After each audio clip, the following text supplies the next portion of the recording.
Hai teman-teman, selamat datang di pintu gerbang estetiku. Hari ini aku mau mengajak kalian untuk mengembara sapi bersama ibuku. Mama.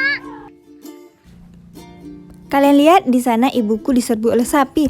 Kami rencananya hari ini akan memberikan minum kepada sapi, tapi ternyata air sumur di kebun sudah habis karena kemarau yang mendatang. Jadi kami memutuskan untuk pergi mencari air di rawa-rawa di ujung sana. Sesampainya di sini ternyata tidak ada sumber air satupun. Sayang sekali, mereka sangat kehausan. Ibuku juga sangat kebingungan.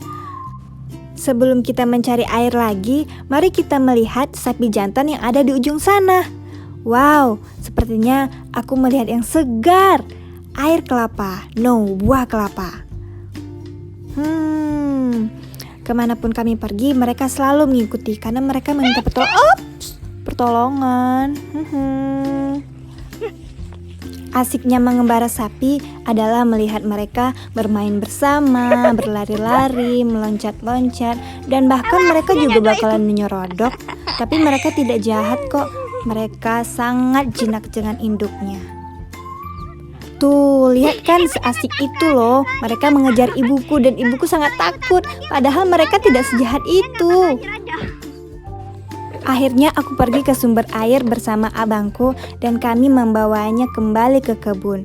Karena kami kasihan sekali, mereka sangat membutuhkan air.